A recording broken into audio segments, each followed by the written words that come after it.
How are you doing today, Loris? Hi, Bae. I'm doing fabulous tonight. How are you? I am doing great. Awesome. Yeah. Oh my God. I love our coordinating color stories today. We were somehow in sync. Yes, always in pattern, always in sync. And cute pastel. Kawaii. Yes. We definitely are could be part of the same slutty cartoon. Yes. Oh my God. So wait, so you said we are eventually going to talk about Drag Race. So what else are we going to talk about? Well, what I really want to talk about is your drag and how it came to be, because when you came on Dragula, you said you were a new queen, but I felt you were very polished and very seasoned. And where did that come from?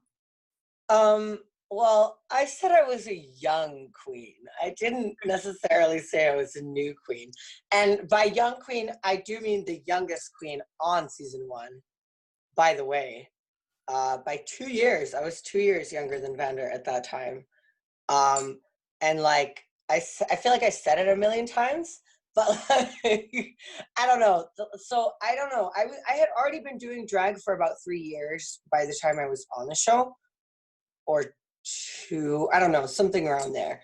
And so I don't know. I was just new to being out at the bars and stuff, but I was definitely one of those queens that just started aggressively pursuing drag at 16 and didn't stop painting my face until it looked good. So if we're doing the math, when I started doing makeup, but I guess we should start when I started doing drag, which the first time I performed on a stage, I was 17, which is now no, not 8 years, 7 years. 7 years ago? Yeah. So that's a long time. It's actually 8 years if I'm doing the math, because I'm 25. So shit, yeah, that's a long time. Yeah, you got to experience a lot and go through a lot with your drag beforehand. And on Dragula and after Dragula, do you feel that your drag changed or it has changed you, at least the Dragula experience? Yeah, I definitely think that being part of the show and being part of the Boulay Brothers legacy made me a little bit more I guess I've always had this part of my drag that was I don't really give a fuck about what other people think. And the energy of the show is just that. It's do you, and whatever everyone else thinks is just chitter chatter. So I feel if anything, the show just turned up that drive in me of follow your heart, follow your art, and just fucking do you and fuck everyone else. So yeah, it took that knob and turned it all the way up. That's awesome. And how was that filming experience like? Is there any behind the scenes tea you want to spill? Well, season one was a long time ago.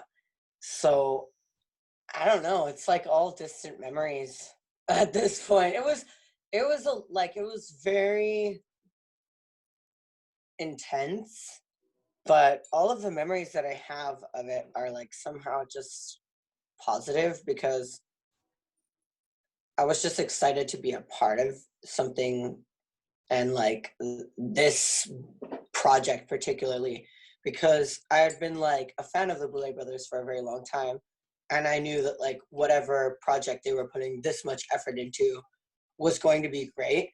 So for me, every day on set, I was just kind of that bitch that was yes, let's do this. I'm ready. And even on the day where everyone was you know, telling me that I should go home, when I went backstage, I was even still kind of in a good place about it, because I was this is television drama. This is kind of the position you want to be in a way. because it's better to have people talking about you than to have no one talking about you at all, right? Absolutely. And you mentioned it was hyped and you were intense and you kind of rubbed some girls the wrong way. Are there any feuds or friendships that are still existing? Yeah, absolutely. My friendship with Foxy Ajue, I'm still like really good friends with her. We vibe and like just always have had good vibes between each other.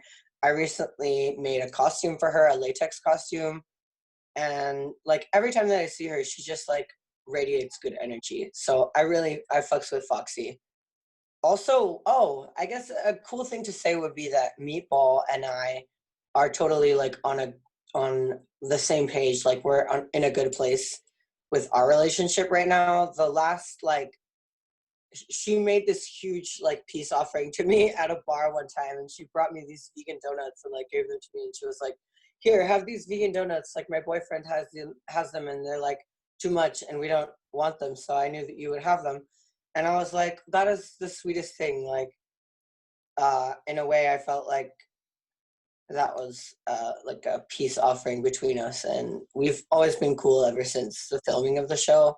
It was just like an on-screen drama between the two of us, and then that escalated into internet drama, and I am a very easily agitatable person, so that was a mess for a while, but like we see each other now and it's all good between us. Yes. You guys went through that experience together. And would you go through another experience like drag race or maybe even another drag competition at this point? I I don't know. I'm not really a super competitive person. That's not like necessarily in my nature. And I think that sometimes showed in my presence on the show, but like I definitely have a lot more to show. So I don't know. Like I think if the correct opportunity presented itself, I would not say no. Um, but I definitely, yeah, yeah, And that. definitely speaking of a lot more to show, you have gummy bear latex. Do you want to talk about the experience of starting that and what Yeah, it's like? absolutely. So I actually own my very own latex company that I is based out of my studio here behind this white backdrop. Uh, don't look too closely because you'll see the bottom of it is torn. Uh, Beautiful. uh, uh, so yeah, I make latex clothing and latex costumes, mainly like super creative, avant-garde custom design, whatever you can think of. And I also like create custom textiles here. So I do like oil slick textile, I do marbleized textiles that are in like a rubber latex form. So I don't know, it's pretty magical. And I'm having a lot of fun doing it. And it's been keeping my income kind of consistent through this COVID time because fortunately, lots of people have a latex fetish. And so I'm always able to provide. And that's amazing. I actually saw your piece on Drag Race, All Stars 5 on Shea Coulee, and a lot of your pieces are very colorful. You mix a lot of colors together, and I like that. Yes, thank you so much. My signature style is my patented style actually is the marbleized latex, which is what you saw Shea Coulee wearing on All Stars. Yeah, the stockings. And I make those here in my studio by hand. So all of those color combinations are picked out by me and like sorted out. And it's just like a lot of fun to do. It's a lot of fun to create somebody's fantasy and yeah, be able to do basically anything that comes into somebody's imagination. That's cool. And you do a lot of custom work.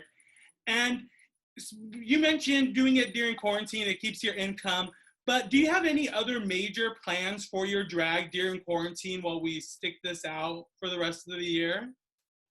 Well, I have actually started consistently putting out more content. I'm going to make it my personal goal to do drag at least, oh my God, 3 times a week, so that I can keep like my followers interested. And I'm trying to like come up with concepts so that it's not just like random things splatting at people. And I think I've come up with some really cool things, and I'm excited for y'all to see. The internet's gonna hold you to that. And Girl, yeah. after this is all over, do you have any like plans after COVID for you? Girl, life in a time after COVID. I don't want to make any false hopes because at this time we don't really know what's going to happen. But I mean, I would give anything to just be able to safely perform in front of an audience of real people again. Wouldn't you? Yes, I Don't you? actually miss that. Oh, I miss it too, girl. It's like every drag queen right now is really just going through it. We just want attention from everybody that can see us. Very that. I don't want attention right now though because I have lipstick on my teeth. Loris, it has been a pleasure talking to you tonight. I'm glad we got to talk Drag Race, Dragula, and your drag. And is there anything else you want to mention that we didn't get to talk about today? Yeah, actually, I have a very exciting music premiere debut coming up. Musical composition collaboration extravaganza extraordinaire. That is going to be coming up, and I have more details on that coming soon. Ooh, well, we'll all stay tuned for your music. And thank you so much for coming tonight. Everybody, thank you so much for watching.